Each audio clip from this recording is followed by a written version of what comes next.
Bárbaro. Vamos a ver, acá en el título falta lo de reflujo vesicoureteral, pero ya vamos a llegar a eso y lo vamos a ver. Vamos a empezar hablando un poquito sobre lo que son las infecciones urinarias en los niños. ¿Se escucha bien? Perfecto. Bueno. Vamos a encarar un poco lo que significa la infección urinaria. Una definición de infección urinaria podemos decir que es el conjunto de signos y síntomas que resultan de la multiplicación microbiana dentro del tracto urinario del niño.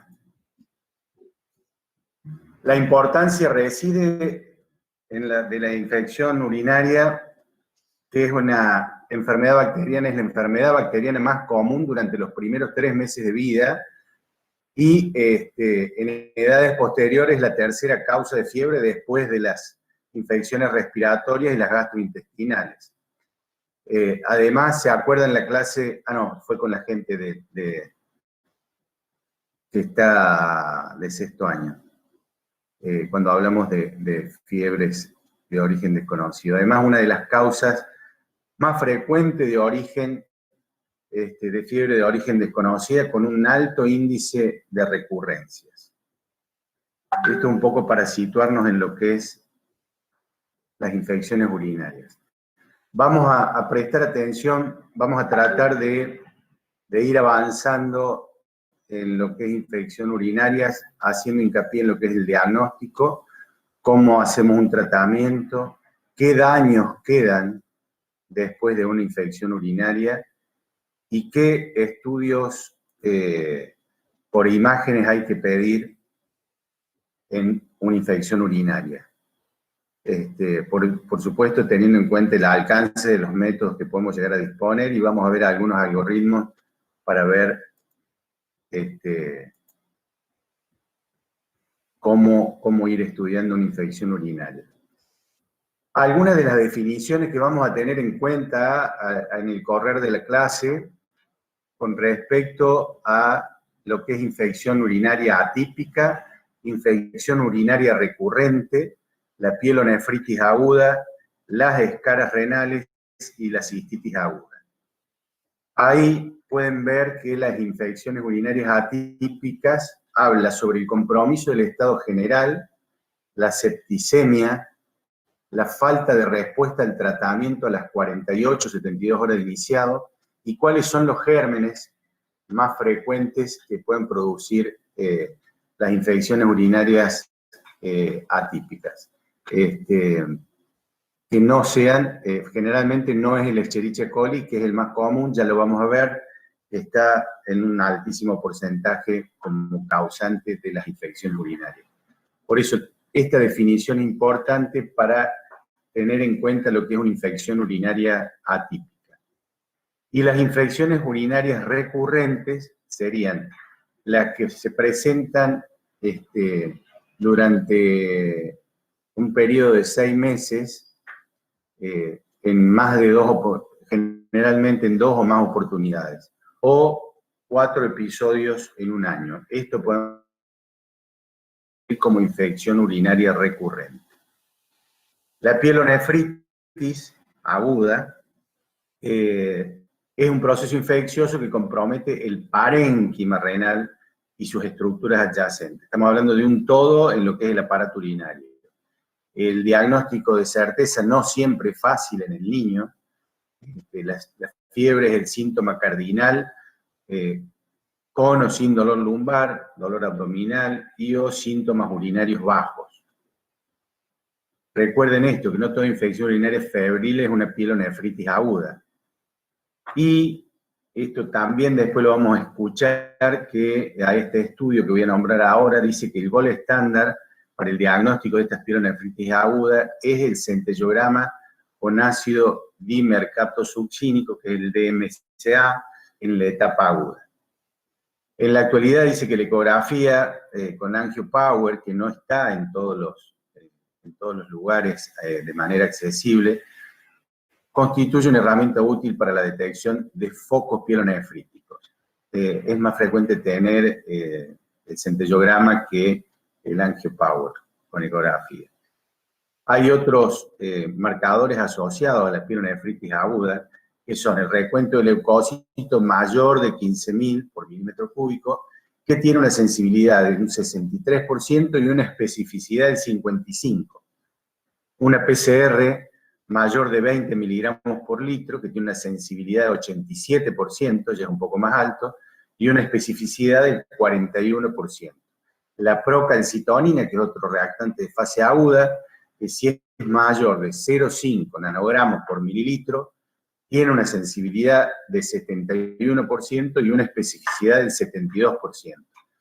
Y esto es importante, dice que si bien una PCR mayor de 20 miligramos por litro y una procalcitonina mayor de 0,5 nanogramos por mililitro parecen ser útiles para confirmar una pielonefritis aguda, porque tienen una sensibilidad muy alta, no se han publicado conclusiones hasta ahora definitivas, por lo que no se recomienda el uso rutinario de estos test en la práctica clínica. ¿Qué quiere decir esto?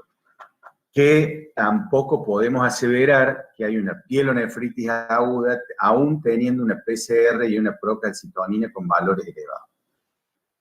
Pero tienen una alta especificidad, una alta sensibilidad para poder hacer el diagnóstico de pielonefritis aguda. Las escaras renales.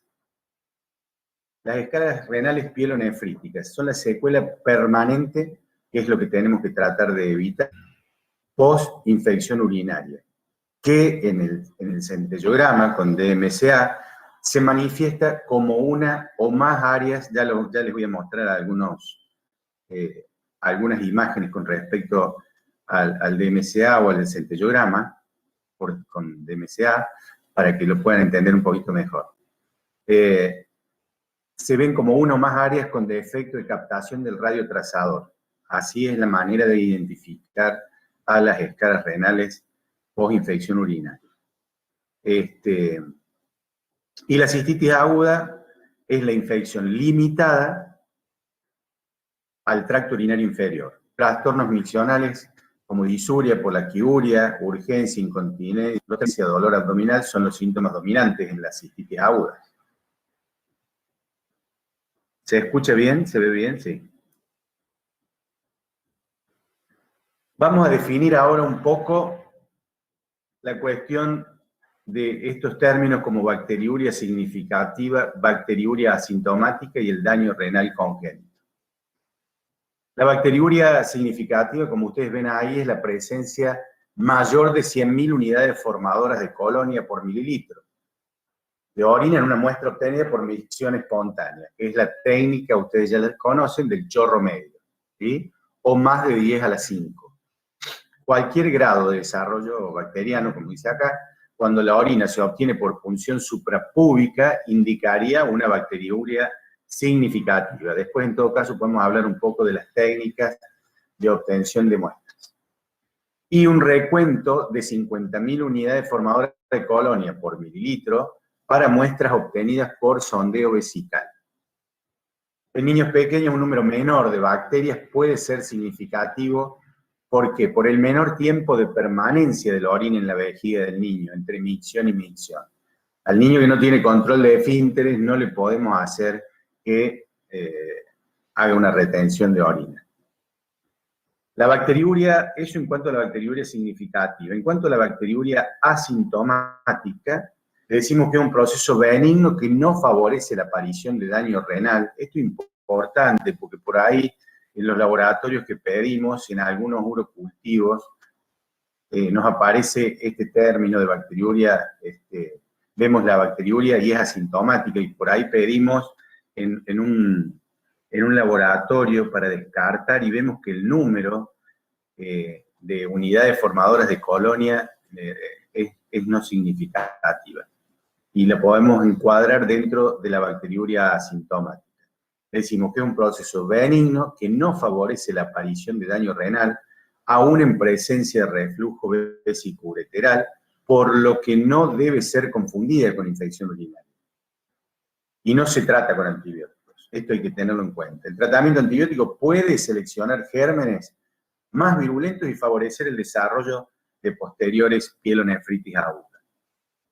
Por lo tanto, la indicación de urocultivo de control en pacientes asintomáticos con infección urinaria previa, en pacientes con neuropatía obstructiva o reflujo vesicureteral, lleva a la detección de bacteriuria asintomática. No siempre, acuérdense esto, no debe ser tratada con antibióticos. Por estos motivos dice que no debe realizarse cultivos de control en pacientes asintomáticos, ¿sí?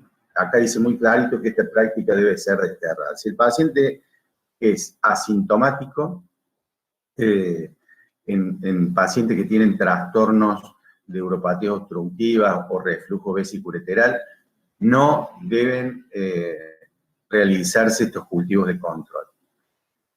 Todas estas cuestiones es algo que a los que tenemos ya algunos años nos ha cambiado radicalmente la cuestión, porque antes nosotros hacíamos un seguimiento con el urocultivo justamente para ver si había algún tipo de bacteriuria. Pero si es asintomático tiene que quedar claro esto de que no se debe dar antibióticos. Y el daño renal congénito es la presencia de riñones de menor tamaño por reducción de la masa nefronal, con lipodisplasia renal, pero sin infección urinaria mediana. Estas son algunas definiciones a tener en cuenta. ¿Cuál es la prevalencia de las infecciones urinarias? Ahí vemos que en los servicios de guardia la infección urinaria representa entre el 5 y el 14% de las consultas anuales, ¿sí? Es un número alto. Dijimos que es la tercera causa de infección en niños febriles después de las infecciones respiratorias y las gastrointestinales. O sea que es una consulta bastante frecuente o con alta prevalencia dentro de las consultas en pediatría. En el género masculino es más frecuente en niños menores de 3 meses. En cambio, en el género femenino es más frecuente durante todo el primer año. En varones menores de 3 meses no circuncidados, la prevalencia de infección urinaria febril es del 20.1%, mientras que en los circuncidados resultó del 2,4%. Hay algunos países o algunos estados de algunos países en donde la circuncisión está indicada aún sin tener en cuenta la cuestión religiosa. Ustedes saben que la religión judía, los varones son circuncidados en su bautismo. Aún así, en muchos países, en algunos países y en algunos estados de algunos países, se circuncidan a los niños justamente teniendo en cuenta esto, que disminuye mucho la prevalencia por esta cuestión de higiene de infección urinaria. Fíjense que de un 20.1% se reduce a un 2,4% en los varones. Y más de la mitad de las niñas tendrán recurrencias aisladas o múltiples aún en la vida adulta. Ustedes, chicas, alumnas, saben que es mucho más frecuente la infección urinaria en edad adulta en la mujer que en el varón, por varias cuestiones, por una cuestión anatómica, de una uretra corta, de no más de 3 centímetros generalmente, según la anatomía, y la constipación también, que hay una relación directa, siendo esta mucho más frecuente en la mujer que en el varón. Así que la que no tuvo en algún momento es muy posible porcentualmente de que la tenga. ¿Cómo es un poco la presentación clínica y el diagnóstico en las infecciones urinarias? Fíjense que casi siempre nosotros tenemos en cuenta las franjas etarias o sabemos dividir de acuerdo a menores de 2 años y mayores de 2 años. Porque generalmente las manifestaciones clínicas suelen ser distintas y el diagnóstico también. Fíjense en los menores de 2 años, el diagnóstico es más difícil Debe sospecharse frente a la presencia de fiebre mayor o igual a 38 grados, sin causa evidente.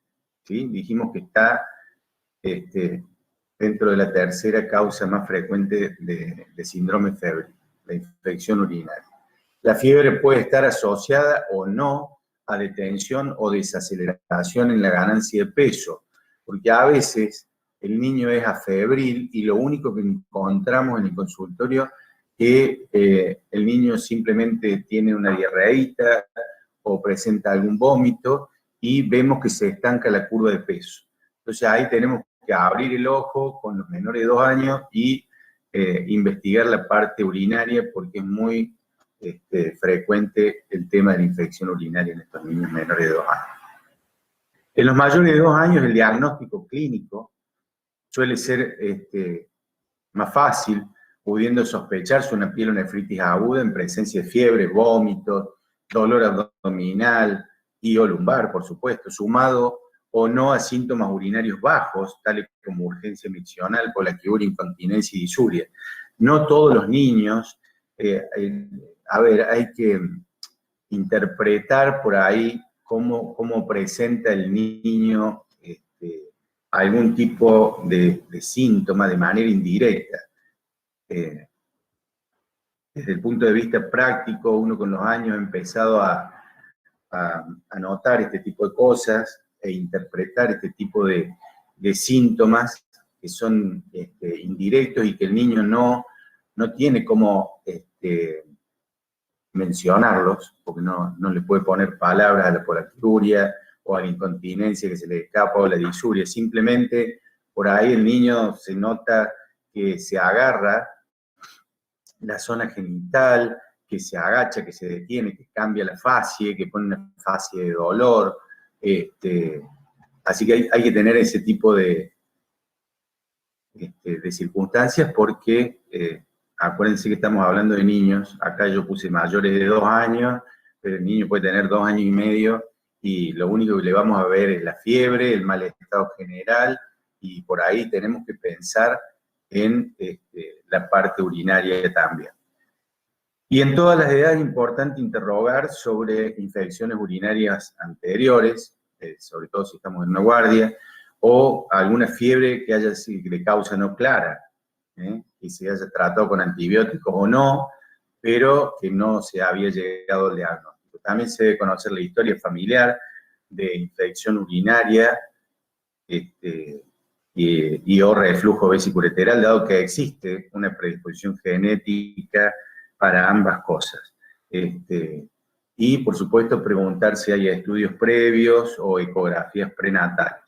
Ya vamos a ver por qué esto de las ecografías prenatales, porque es un hallazgo importante dentro de las ecografías prenatales de todo lo que es malformaciones a nivel del árbol urinario, como por ejemplo las ectasias pielocaliciales o las dilataciones a nivel del sistema urinario. Acá abajo puse, por supuesto que siempre la clínica es soberana, yo acá puse el examen físico no suele ser de utilidad para el diagnóstico, pero recuerden esto de sacar toda la mayor información en lo que se pueda del examen físico. Dentro del examen físico está la observación. La observación es clave. Para observar necesitamos tiempo en el consultorio o en la guardia, que a veces es lo que más nos falta, pero haciendo una buena observación podemos sacar algunos signos clínicos que nos van a servir luego para el examen físico. La presentación clínica y el diagnóstico de la infección urinaria, de acuerdo a la edad, seguimos dividiéndolo en menores de 2 años y mayores de 2 años. Fíjense que en el menor de 2 años son todos más que síntomas que los puede manifestar el niño, sí o sí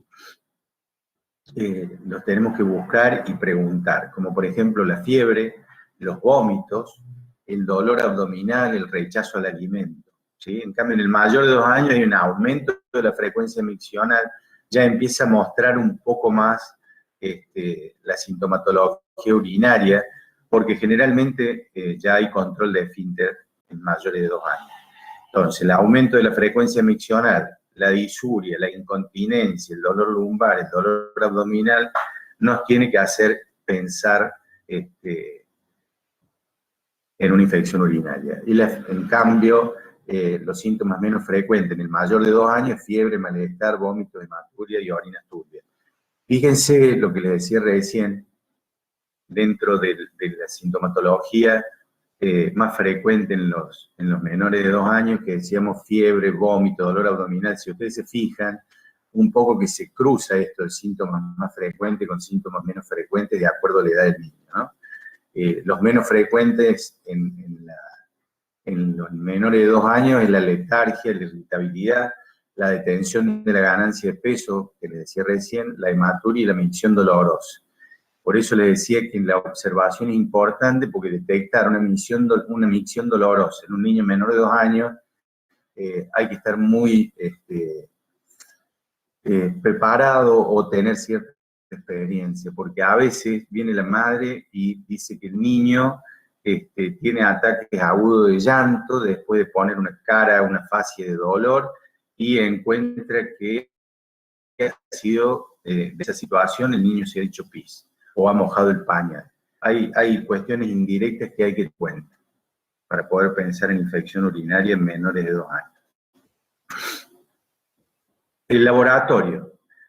Es muy importante el laboratorio como método diagnóstico en las infecciones urinarias, ya que a veces la sintomatología en el niño no es tan florida y apenas podemos ver, por ejemplo, una detención en la curva de peso.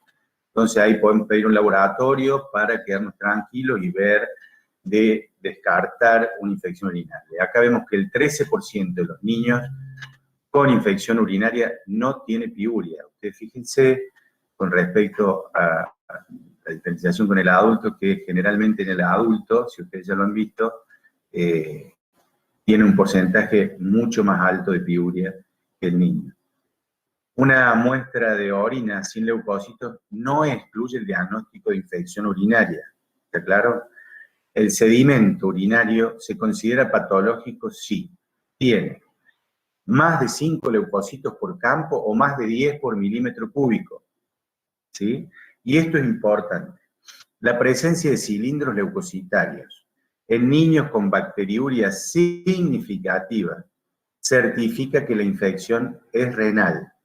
¿Por qué? Ustedes se acuerdan que los cilindros leucocitarios se generan a nivel de parénquima del riñón, por lo tanto tenemos que pensar que la infección se está produciendo a nivel alto o a nivel renal. Y podemos sospechar una pielonefritis aguda. ¿Cómo hacemos la obtención de la muestra de orina? La recolección mediante el chorro medio, que no es fácil esta cuestión, no es fácil, sobre todo en niños que no tienen control de esfínter. Hay que tener en cuenta y aclararle a los papás que tienen que tener paciencia para la recolección de la muestra. La recolección de la muestra mediante el chorro medio, hay que tener mucho cuidado en el tema de la higiene genital. A veces en el niñito, en el varón, no tiene una buena retracción del prepucio, no es fácil hacer una buena higiene, pero bueno, hay que tratar de explicarle a los papás cómo hacerlo esto. La parte inicial de la micción se desecha para evitar o disminuir la contaminación con gérmenes de la uretra distal. Esto es muy lindo en la teoría, pero en la práctica, en un niño que usa pañales, que no tiene control de esfínter, no es fácil.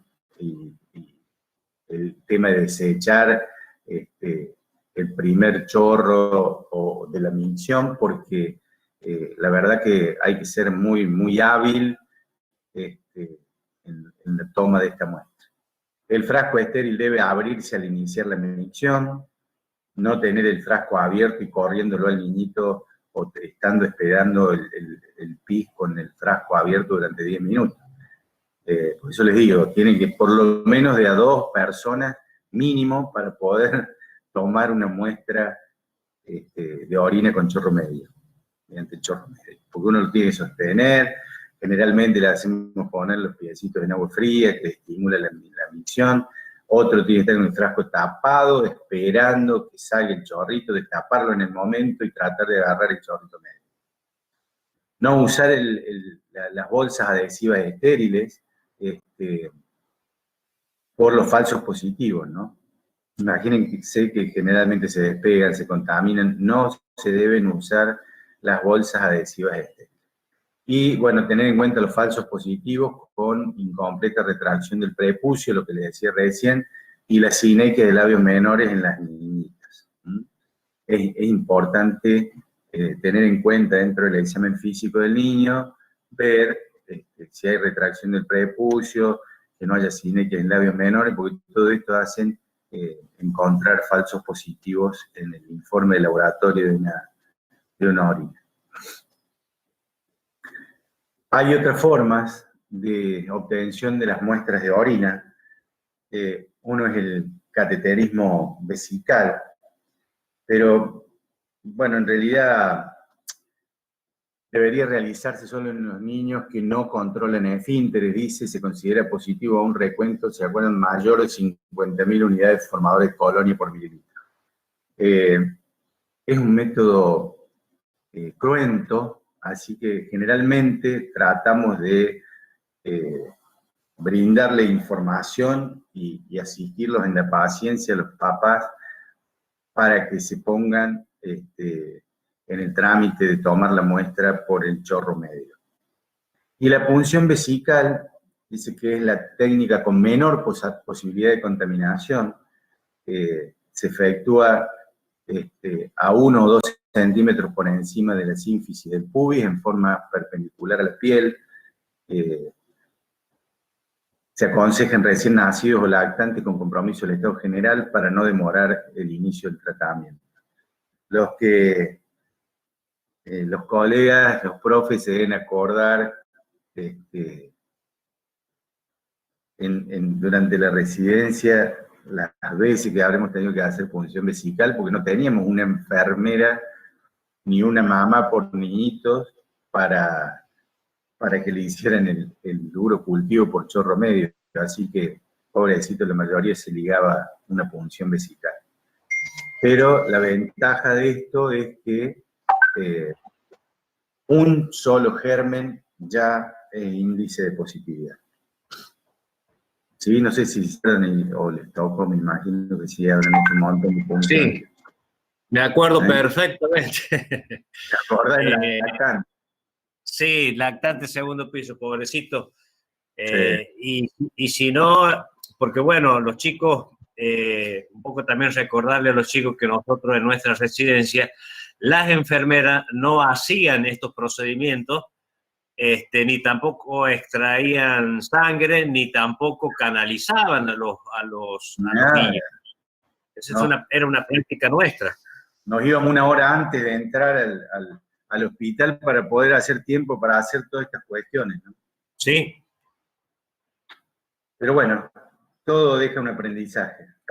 Por supuesto, sí, claro. Bueno. No estamos hablando solamente desde la teoría. No. Nos ha tocado esto muchas veces. Sí.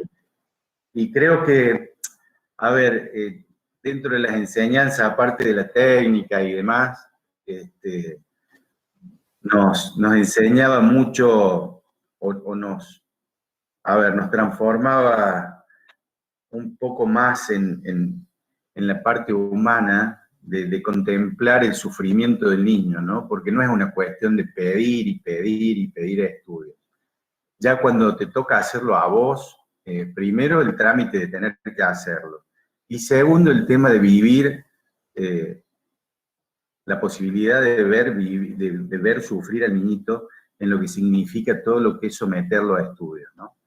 Entonces, claro, nos hacía agudizar un poco más la parte clínica para tratar de pedir la menos cantidad de estudios. Una porque la teníamos que hacer nosotros y la otra porque nosotros lo veíamos sufrir al niñito durante los estudios. Así que no te olvides, ¿eh? La otra enseñanza importante que nos deja también esto es que es entender a los padres, ¿no? Cuando uno le dice, junte orina, el chorro medio, así rápidamente lo escribe y no es tan Le fácil. lleva toda la mañana, claro, le lleva mediodía. Sí. Y a veces un día. Sí, claro. Eh, Y es muy importante, digamos, la parte técnica, porque si uno hace una recolección con mala técnica, puede cometer el error de tratar algo que no existe. Exactamente. Exacto. Bueno, vamos a ver un poco ahora el tema de cuáles son los gérmenes involucrados en las infecciones urinarias. El que se lleva todas las medallas es el Escherichia coli, ustedes ya lo saben, con un 77%, y en algunas otras recopilaciones que estuve viendo hasta un 83-84%.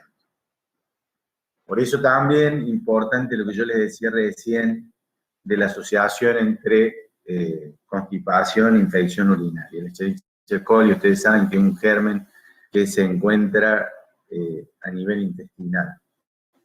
Y es mucho más frecuente también en las niñas, no solo por la constipación, por la cercanía entre la desembocadura de la uretra con la ampolla recta y el ano. El Escherichia coli, entonces decimos, se lleva el 77%, el Proteus mirabilis el 7%, el enterococo el 7%, la Klebsiella pneumoniae el 5% y el enterobacter el 4%. Otras infecciones pueden ser producidas también por virus en menor porcentaje, como por ejemplo el adenovirus, los enterovirus y el Coxsackie son causas poco comunes de infección urinaria. Un poco más de la cistitis que de las infecciones urinarias altas. Y hongos pueden ser causales también de infecciones urinarias, pero sobre todo en pacientes inmunocomprometidos o con tratamientos antibióticos prolongados, porque son oportunistas.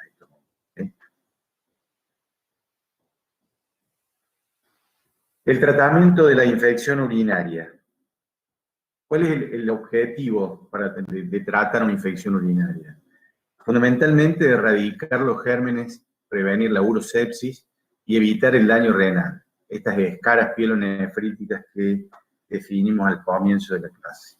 Se debe tratar con antibióticos sin demora, pero no antes de una muestra para urocultivo. Si vamos a poner un tratamiento empírico, tenemos que haber tomado la muestra de urocultivo, si no, no se indica antibiótico. El tratamiento intravenoso suele ser necesario en recién nacidos y en lactantes pequeños con sospecha de sepsis. ¿Sí? Si no, se indica de manera vía oral. ¿Cuáles son los antibióticos que usamos para tratar la infección urinaria? La cefalexina, el amoxiclavulánico, cefadroxilo, la cefixime, la trimetroprima sulfa y la ciprofloxacina. Ahí está un poco las dosis recomendadas de la cefalexina, entre 50 y 100 miligramos kilo día, cada 6 u 8 horas, el amoxiclavulánico a 40 miligramos kilo día cada 8, se puede dar inclusive cada 12 horas el amoxiclavulánico, el cefadroxilo también cada 12 horas a 30 miligramos kilo día, el cefixime se puede dar, tiene una posología muy cómoda, pues se puede dar una vez al día a 8 miligramos kilo día, y la trimetroprima sulfa entre 6 y 8 miligramos kilo día de la trimetroprima cada 12 horas. Y la ciprofloxacina, 20 a 30 miligramos kilo día cada 12 horas. Estos son un poco los antibióticos más usados en la infección urinaria en los niños. Vamos a ver un poco los estudios por imágenes después de una infección urinaria febril. A ver, la necesidad de estudios por imágenes después de la primera infección urinaria febril, a ver, es uno de los tópicos, diría, más candentes y de actual controversia. Los que ya tenemos algunos años en esta cuestión de la práctica pediátrica, hemos ido viendo el cambio de protocolos y de pautas para estudiar las infecciones urinarias febriles después de producidas con estudios por imágenes. Y en realidad, los objetivos de los estudios por imágenes tras una infección urinaria febril son el tratar de detectar las anormalidades del tracto urinario, ¿sí? Patologías obstructivas o reflujo vesicureteral que incrementarían el riesgo de infección urinaria recurrente y detectar qué cosas, estas famosas escaras que dijimos que dejan daño renal en los niños, ¿sí? La ecografía renal y vesical, la cisturetrografía miccional y el centellograma renal con DMSA, lo que dijimos al principio, el ácido dimercaptosuccínico, constituyen los métodos más comunes de estudio. A ver si tengo, antes de esto, quería comentarles un poquito sobre la ecografía renal. A ver, la ecografía es la modalidad de imágenes de primera línea, digamos, en la evaluación del tracto urinario en niños. Por supuesto que hay que tener en cuenta que la ecografía es operador dependiente, ¿no es cierto? O sea que nosotros dependemos de los ojos del que mira y del que nos informa, que va a ser el que nos informa. Tenemos que tener confianza plena, entendiendo que ha sido hecha por manos y ojos expertos, ¿no? Porque se debe consignar en una ecografía, a ver, la posición de los riñones, la forma, la dimensión, las características del parénquima, o sea, la ecogenicidad del riñón, el grosor, la diferenciación, una serie de cuestiones a tener en cuenta que son imprescindibles para tener una correcta evaluación con una ecografía, ¿sí? Vamos a ver ahora un poco la cuestión de el reflujo vesicureteral. Les voy a mostrar una imagen para contarles un poco de qué se trata esto. Acá vemos, hay 1, 2, 3, 4, 5 imágenes de distintas formas de reflujo. Formas y grados de reflujo. Nosotros medimos en grados los reflujos. Ahí, por ejemplo, en la figura A, vamos a ver un grado 1 de reflujo vesicureteral, que, si ustedes se fijan, es el reflujo a nivel, con una vejiga llena, lo vemos, y ahí donde ven la flechita, se ve el uréter, que no llega a la pelvis renal, pero sí se completa. Esto se pone un método de contraste con una sondita a través de la uretra, se llena la vejiga y de acuerdo a eso se ve hasta dónde llega este reflujo. ¿Ven? Acá completa el uréter, pero no llega a la pelvis renal. En la figura B, ustedes pueden ver ahí, esto sería un grado 2. ¿Por qué? Porque el reflujo llega a la pelvis y no distorsiona los cálices. Fíjense, a ver, acá vemos cómo viaja el medio de contraste, completa el uréter y llega a la pelvis, pero no distorsiona los cálices. No distorsiona los cálices. Eso sería un grado 2 de reflujo vesicureteral. En un grado 3 de reflujo vesicureteral, ahí vemos cómo hay una dilatación del uréter con una leve distorsión de los cálices. Fíjense cómo ha llegado el medio de contraste a los cálices renales, ¿sí? Hay una dilatación leve a moderada del uréter, ¿eh? Y se produce el llenado de los cálices en un reflujo grado 3. Ya en el grado 4, que es la figura D, vamos a ver una moderada bastante importante tortuosidad del uréter. Ustedes ven que está la vejiga llena y fíjense el uréter con un recorrido tortuoso, ¿sí? Dilatando la pelvis y los cálices a nivel renal. Eso sería un grado 4. Y en la figura E, acá como pueden ver, en un grado 5 hay una acentuada dilatación. Ustedes ven que está todo completo con medio de contraste. El uréter, dilatación de la pelvis y los cálices, con prácticamente una pérdida, fíjense acá, una pérdida importante de todas las impresiones a nivel del parénquima renal. Eso es un poco para que ustedes vean los distintos grados de reflujo. El 1, el 2, el 3, el 4 y el 5. Porque de acuerdo a esto, va a ser un poco la cuestión a tener en cuenta dentro del seguimiento. Por supuesto que acá ya tenemos intervención de el subespecialista que se ocupa de la parte de nefrología infantil. Esta imagen es un poco para mostrarle el patrón de daño que existe a nivel renal después de una pielonefritis. Fíjense, acá en la parte A de la figura se ve cómo falta concentración del marcador en el polo superior del riñón derecho. Esto es una vista anterior, porque esto es un centellograma por DMSA, cómo falta captación en el polo superior y en el polo inferior del riñón derecho, y acá está en la vista posterior, se alcanza a ver mejor la falta de captación del radiotrazador en el polo inferior del riñón derecho. Esta es una vista posterior, el lado B.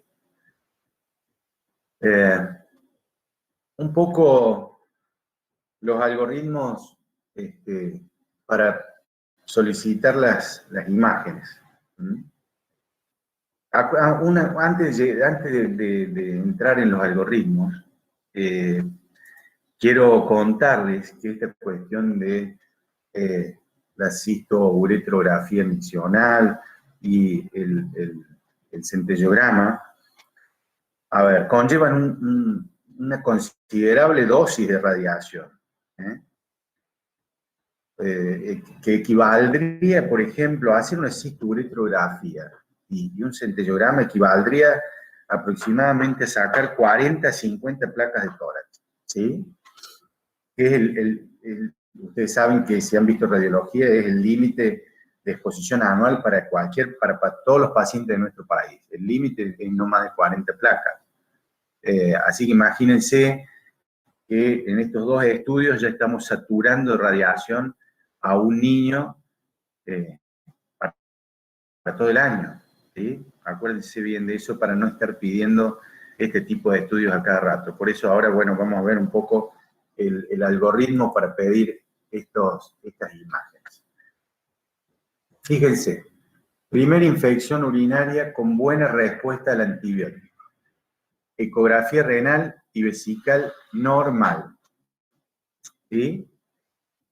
En el menor de un año, pedir cistouretrografía miccional y un centellograma si tiene reflujo vesicureteral.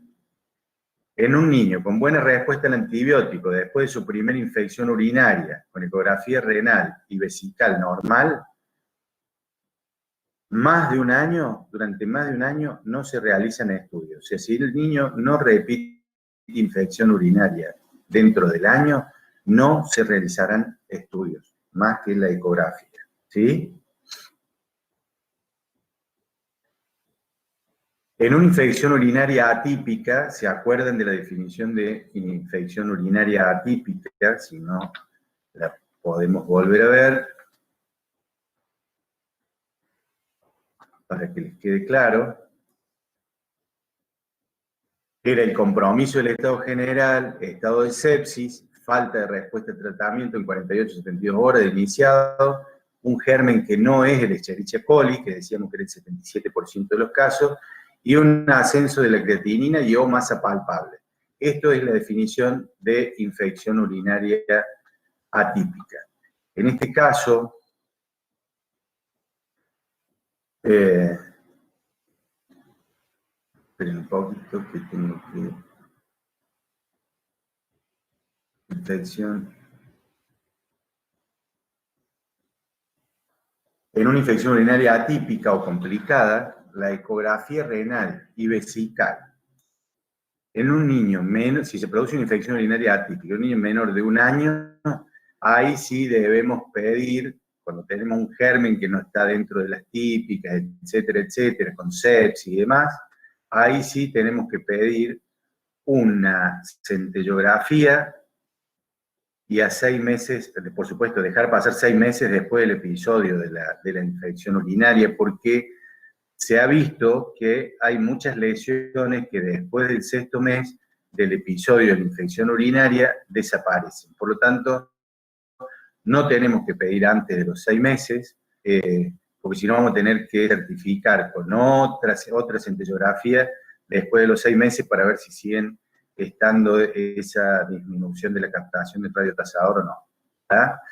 En una infección atípica o complicada, con una ecografía renal y vesical normal, en un niño mayor de 1 año, hacemos el centellograma a 6 meses del episodio. Si da normal, terminó acá.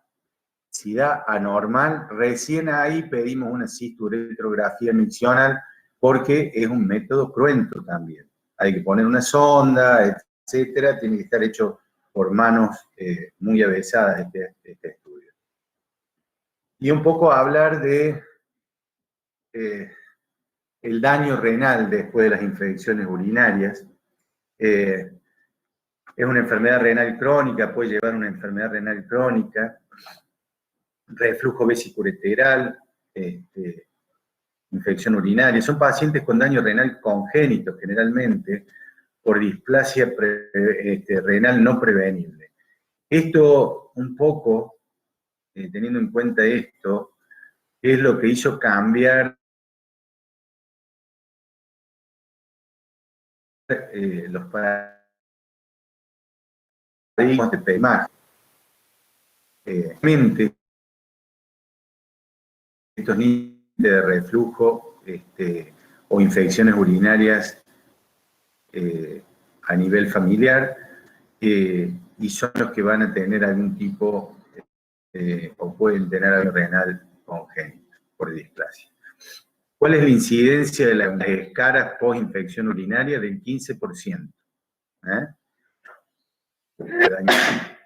Disculpe.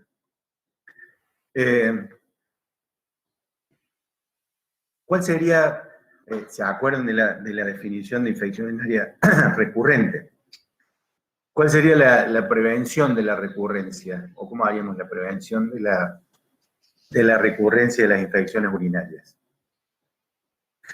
Prevenir la recurrencia de infección urinaria es la medida más importante, dice acá, para evitar el desarrollo de escaras.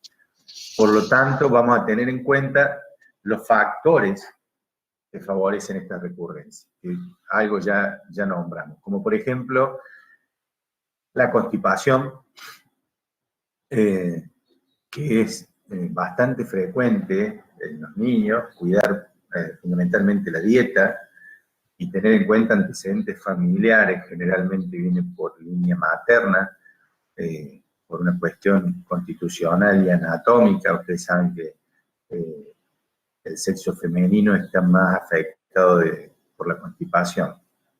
La vejiga hiperactiva, que es todo un capítulo esto dentro de la nefrología pediátrica, y que ya lo manejamos un poco con el nefrólogo. Y igual que la hipercalciuria. Todos estos factores favorecen a la recurrencia de infecciones urinarias. ¿Cuál sería la profilaxis que deberíamos hacer, la profilaxis antibiótica que deberíamos hacer para evitar la recurrencia de las infecciones urinarias?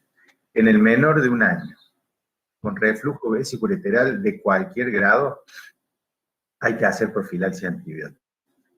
En mayores de 1 año, con reflujo vesiculolateral mayor o igual a grado 3, escaras y reflujo vesiculolateral, se indica drogas como la nitrofurantoína, el trimetoprimazulfa, que es el Bactrim, y la cefalexina se puede indicar, cualquiera de estas 3 drogas. ¿Sí?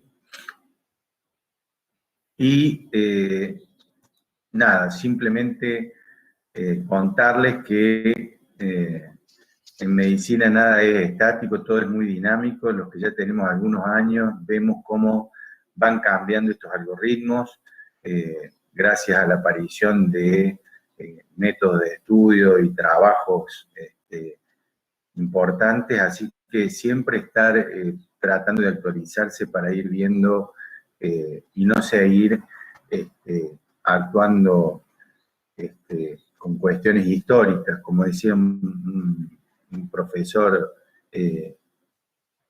muy conocido que hemos tenido todos, que lo hemos disfrutado todo, como el doctor Horacio Villada Chávez, siempre decía que nunca se sabe que lo que hoy uno pregona en una clase en 5 años puede ser una aberración, así que siempre seguir actualizándose y seguir estudiando y viendo qué son las cosas nuevas que aparecen, ¿no?